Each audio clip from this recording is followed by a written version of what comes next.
All right.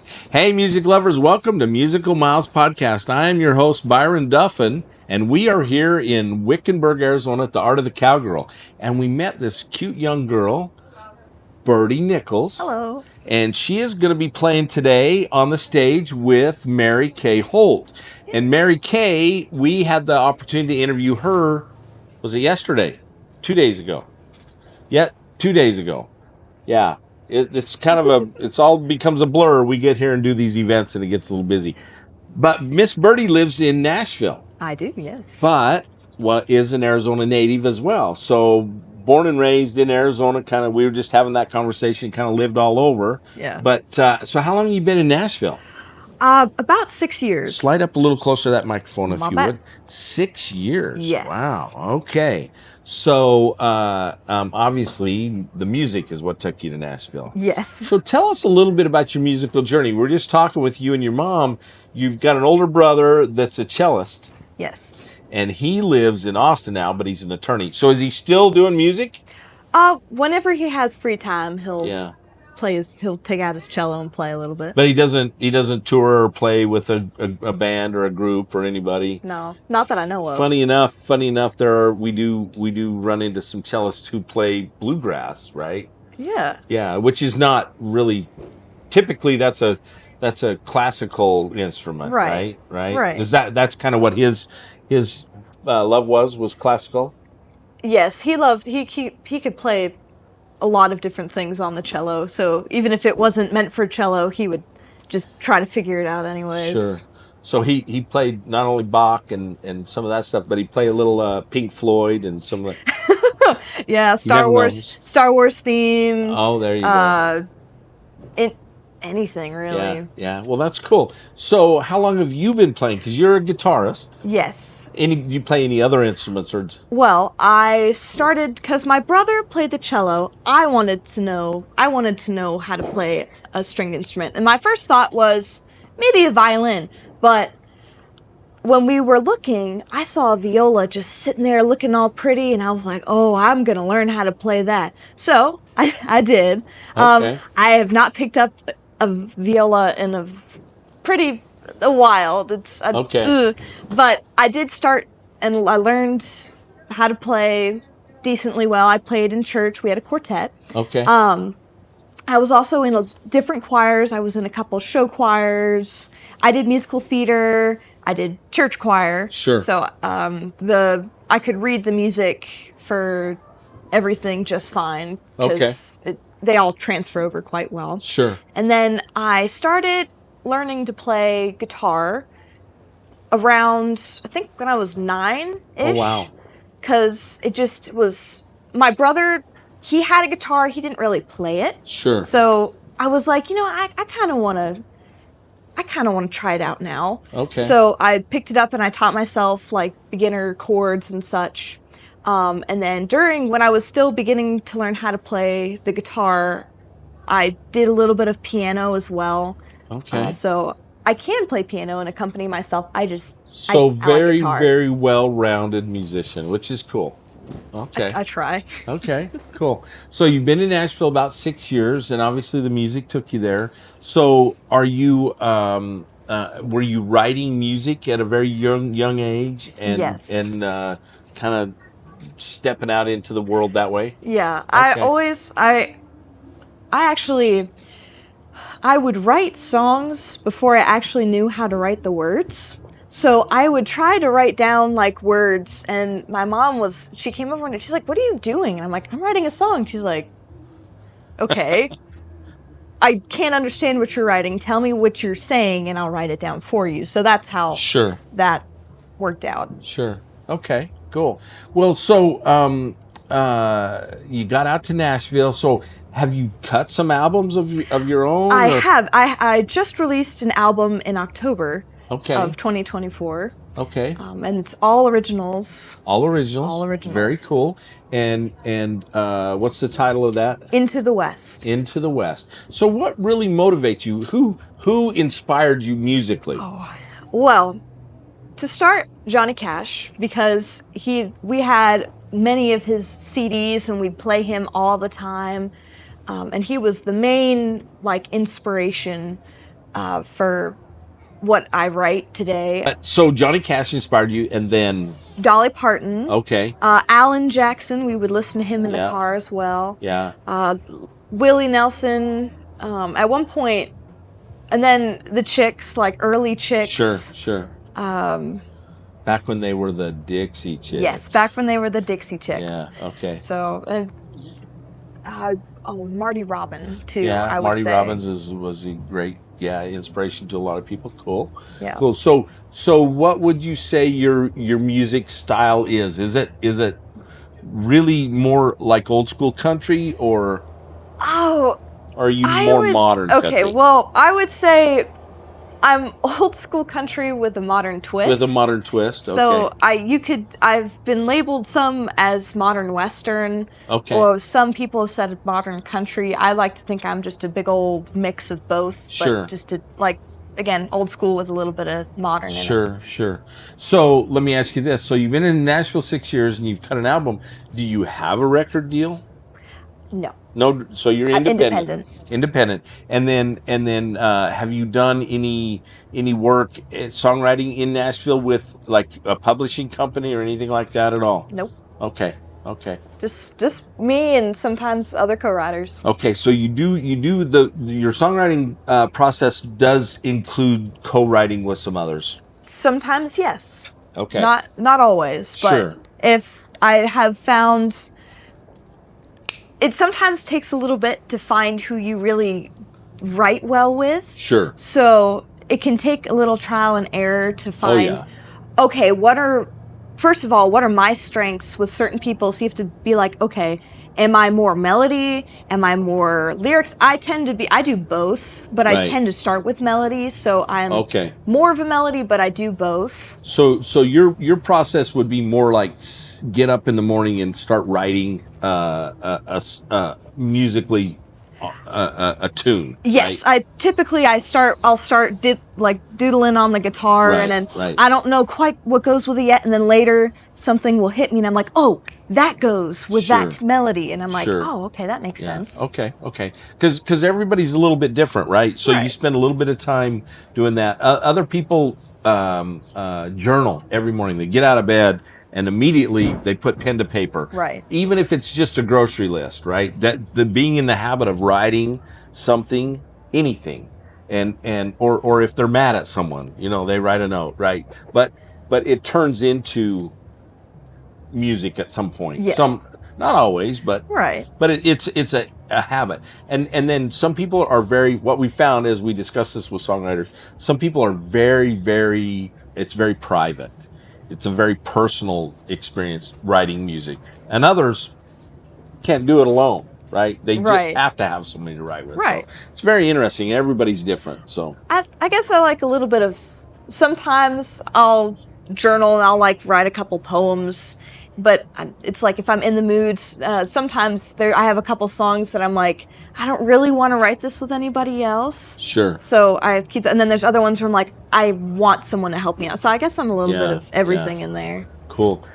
So are you gigging a lot in Nashville? A fair amount, yes. Are you playing on Broadway, Lower Broadway?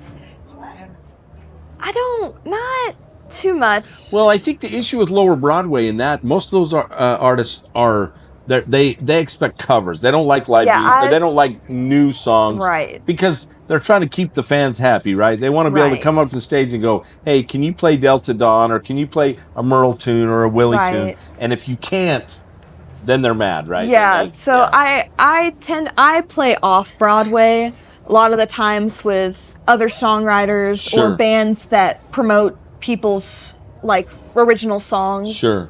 I do play a fair amount at festivals. Okay. On the greater Nashville area. Okay. Uh, Okay. I would say I do a lot outside of Nashville too. There's a festival, a fundraiser benefit in Indiana. I've done a couple years in a row. Okay. There's festivals in North Carolina, Sure. other places as well. So. Okay. So what are your aspirations? What you? Obviously you want to play the Ryman at some point, Well, and stand in the circle at the Grand Ole Opry. I've played at the Ryman before. You have. Yes. Good for you. It was a lot of fun. Yeah. I got some. It's beautiful. Oh, it's a cool. I've been there. We've been to the Ryman. Oh, I love it. And we've stood in the circle. We didn't get to play at. Obviously, we're not. We don't. They'll never ask us to play there at the Grand Ole Opry or the Ryman. Right. And I was able to play at the Country Music Hall of Fame as well. Oh, fun. That was a lot of fun as well. I'll bet. But I guess my main aspiration is I love to share my music with just anybody I can, because Sure. I love to see how it affects other people in positive ways. And I love it when somebody goes up to me after I play like an original of mine. They're like, wow, it spoke to me, and that makes me so happy to see that. So I just want to share my music with as many people as possible. Well, that's good. Well, that's cool, because this and that's what our podcast is about, is to share your music with as many people as we can reach, right? And hopefully gain you some new followers and some new fans, right? And obviously we haven't had a chance to hear you play yet, but we're going to hear you play here in a minute. All right. And you're going to play us a song, and then we're going to hear you play outside and get to experience that live experience with Birdie Nichols. And but we're really looking forward to following you and hearing your music.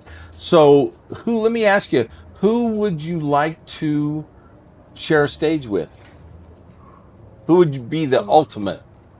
Dolly. Definitely Dolly. Okay, you bet. Dolly would be cool. She would be really cool. Yeah. I don't know, maybe Garth too. Yeah. Because those two are pretty. Yeah. I love them. Yeah. So. Awesome. I don't know if I can think of any others.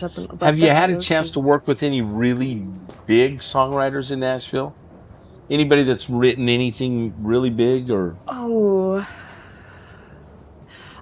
yes, you're right. Jim B. Martin. Okay. I've got to write a song with him not too long ago. Fun. All right. Yeah, I've met a couple. I haven't gotten to write with them yet. But. Yeah, cool. Well, so songwriters, who would you love to work with?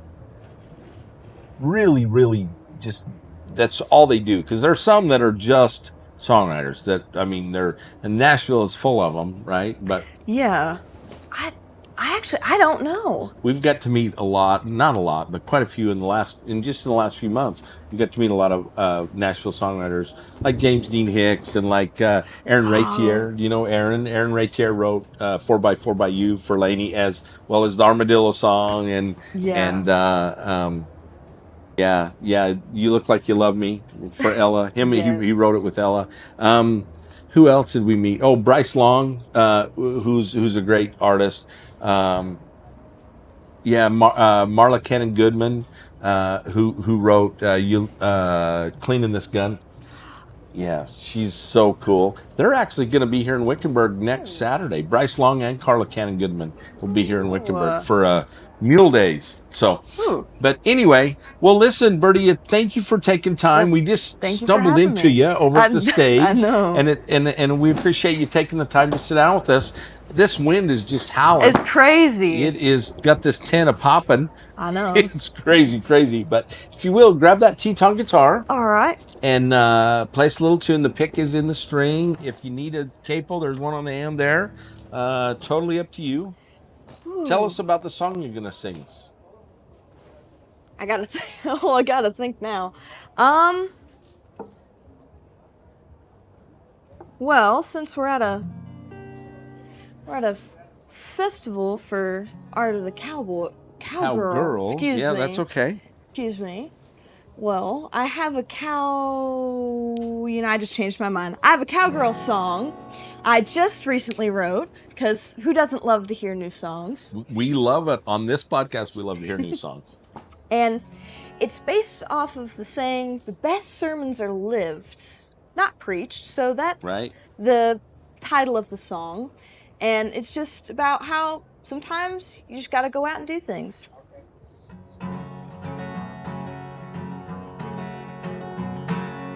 Their sermons are lived, not preached. Slave sins down at the feet of the cross.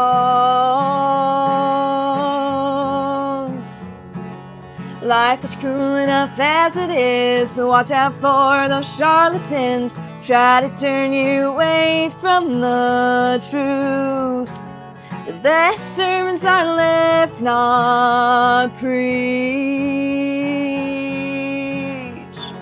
The cowgirl's made of grit and grace. She isn't just a pretty face, always stands by her man. Some men try to tell you what you can and can't do. Don't let them drag you down. Their sermons are lived, not preached. Slave sins down at the feet of the cross. Life is cruel enough as it is, so watch out for those charlatans. Try to turn you away from the truth. Their sermons are lived, not preached. Be brave and be bold, always take a firm hold. Ride your own trail. Keep your life in balance and gallop through life's challenge on your favorite horse.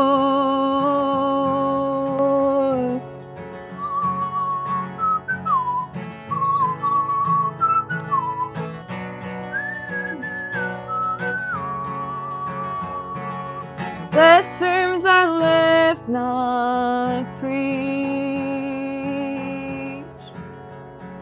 It's all about the point of view and your attitude. Cowgirls know no fear. Best sermons are lived, not preached. Slave sins down at the feet of the cross.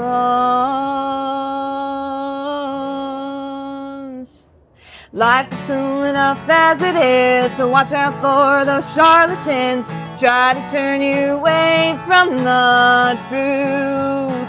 The best sermons are lit, not preached. Best sermons are lit, not preached. The best sermons are lit, not preached.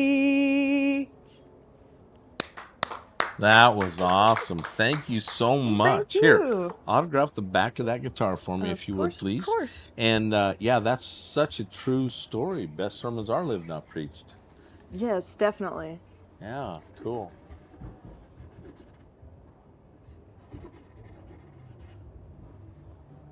Well, I'm sure glad that Mary Kaye Holt invited you to come out and sing with her today. Me too. And we got a chance to meet you. We look forward to listening to you play for a minute before we skin out, before the wind blows us back down the road. But this has sure been fun. Thank you again for coming and sitting down with us. Yeah, thank Hey, you. for Musical Miles Podcast, I am Byron Duffin, your host, here with Miss Birdie Nichols. We are at the Arizona, in Wickenburg, Arizona, at the Art of the Cowgirl. We'll see you somewhere down the road. Adios.